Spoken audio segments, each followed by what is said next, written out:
Oke guys, jadi setelah kita jalan-jalan malam bersama Kang Mas Komar dan dulur-dulur pamter yang lain, sekarang kita ada di Padepokan PSHT Tulungagung, cabang Tulungagung, Pusat Madiun. Let's go.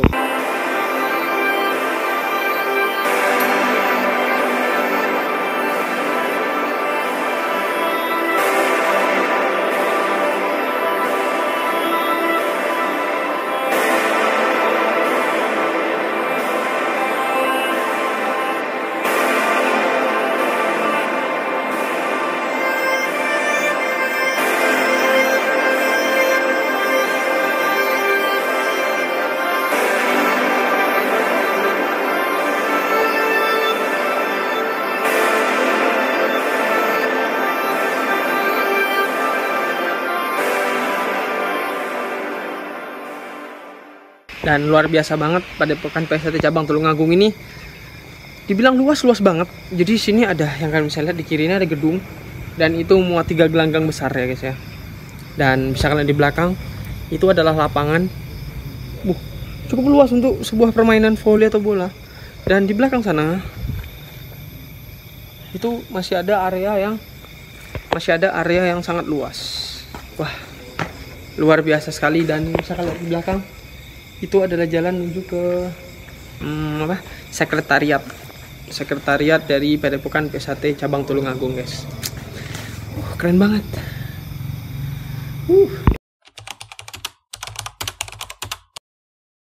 Oke, assalamualaikum warahmatullahi wabarakatuh. Salam persaudaraan.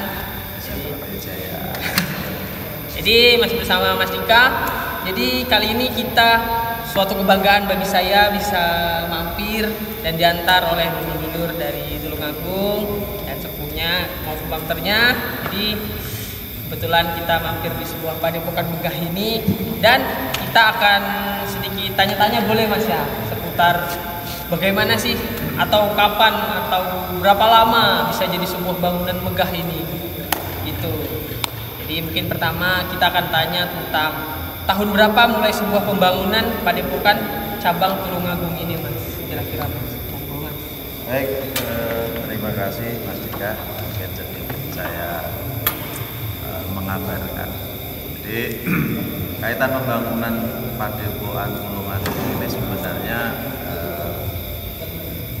sudah 2005 itu sudah dimulai pembangunan, tapi bukan yang ini, yang lama itu 2005 yang model joglo itu sudah mulai pembangunan. Nah, dalam perkembangan desa cabang Tulungagung, akhirnya para pimpinan pengurus dan sesepuh memikirkan bagaimana bisa mengakomodir kebutuhan dari organisasi yang semakin berkembang.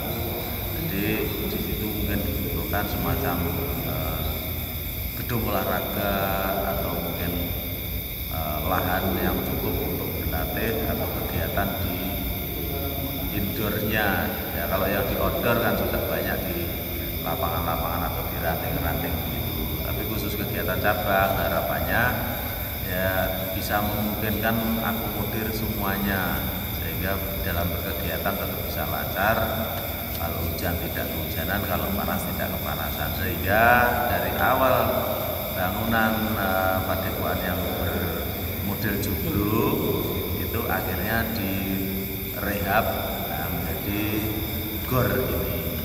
Jadi padepokan gedung olahraga ini ya harapannya itu bisa mengakomodir atau bisa mewadahi semua kegiatan yang ada di cabang gitu.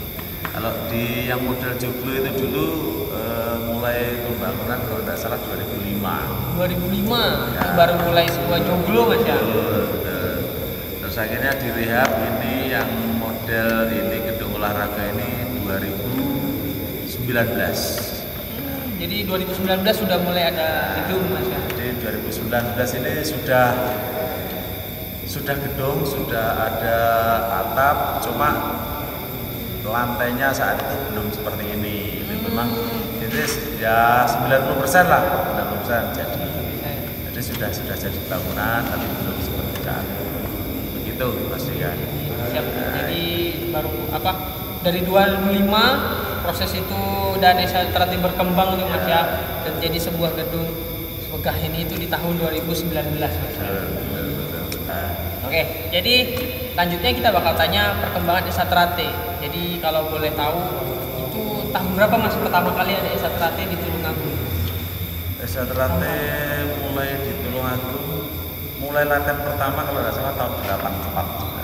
Sudah 84 sudah ada. 84 itu sudah mulai latihan, tapi tahun 85 atau 86 itu pengesahan pertama Tulungagung, tapi belum bicara di Tulungagung, masih dititipkan ke cabang yang lain. Di 85 itu sudah ada pengesahan tapi titip ke cabang lain. Alhamdulillah sampai sekarang tiap tahun mengesahkan. Wah, itu Mas. Jadi kita uniknya di tiap cabang itu kan pengen tahu berapa sih perkembangan Esatrate. Nah, kalau boleh tahu Mas, di tahun ini tuh mengesahkan berapa banyak Mas? Yang awal dulu sekitar 85 itu kalau tidak salah. Tahun 85 itu pengesahan Tulungagung 5 orang. Hanya 5 orang. Nah, 5 orang. Dan kira-kira masih ingat tokohnya nggak? Nah, masih. Jadi ada, insya Allah semua masih ada juga 5 orang gitu. Ya alhamdulillah. Ya tetap insya Allah masih konsisten lah menjaga ajaran dan masih mau mendampingi dulur-dulur kandang muda yang dilatih sampai sekarang. Dan itu yang 85 ada salah ya, yang 5 orang. Alhamdulillah sekarang di tahun-tahun ini kisarannya ya sekitar 1.600-an. Tahun ini Mas ya. Di tahun-tahun ini ya, tahun kemarin sekitar segitu, tahun ini rencana yang 2025 juga sekitar itu, sekitar 1.600-an.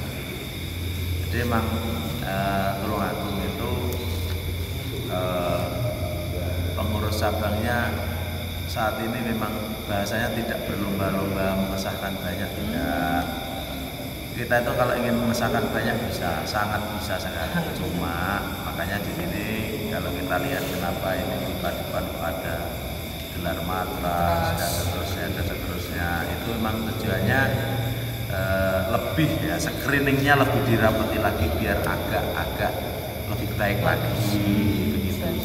Jadi kalau kita mungkin screeningnya dilonggarin ya mungkin bisa mengesahkan 3.000 atau 4.000 bisa, cuma tidak seperti itulah harapannya gini, karena semakin banyak warga yang jelas juga semakin banyak masalahnya.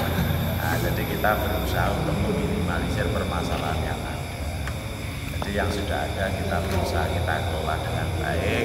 Harapan ke depan ya semua menjadi lebih baik. Amin, amin, amin.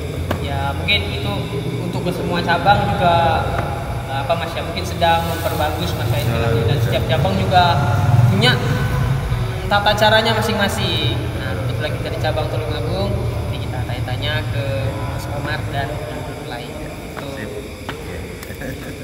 Jadi dan untuk ke depan Mas, kira-kira ada pembangunan lagi nggak Mas di gedung-gedung di Padepokan ini Mas? Ya insya Allah rencana ke depan masih ada, nanti mungkin bangun lagi yang untuk sekretariat atau bagaimana gitu, nanti yang adalah rencana ke depan seperti itu. Jadi memang pengembangannya nanti seperti itu. Yang harapannya untuk sekretariatan nanti kan untuk menyimpan dokumen-dokumen atau yang lain-lainnya, atau mungkin kalau ada rapat-rapat cabang dan itu saya bisa di sekretariat kan gitu. Jadi harapannya seperti itu. Jadi masih ada pembangunan lagi Mas ya. Dan tentunya itu mungkin lebih apa untuk perkembangan Esatrate sendiri Mas ya, yang pastinya Mas ya. Itu saja untuk pertanyaan kita seputar di Padepokan ini, dan alhamdulillah saya bisa diterima dengan baik oleh dulur Pamter Mas ya, lebih tepatnya Mas ya, Pamter Tulungagung. Dan mungkin ini kita perkenalan dari Masnya dulu dengan Kang Mas Suryadi. Nah itu asli dari Tulungagung. Ini Masnya Mas. Saya itu Mas Hendrik. Ini mungkin sudah tahu dari awal ya. Ini Mas Komar. Ya itu dengan Masnya. Saya Sutikno. Mas Sutikno. Ya Masnya. Saya Indresno. Oke, jadi itu saja mungkin pertanyaan-pertanyaan kita. Jadi kalau mungkin teman-teman mau nanya atau mau komen, silahkan tulis di kolom komentar. Dan Terima kasih untuk Mas sekali lagi sudah menerima, dan saya tutup. Bila taufiq wal hidayah. Wassalamualaikum warahmatullahi wabarakatuh. Salam persaudaraan. Sehat.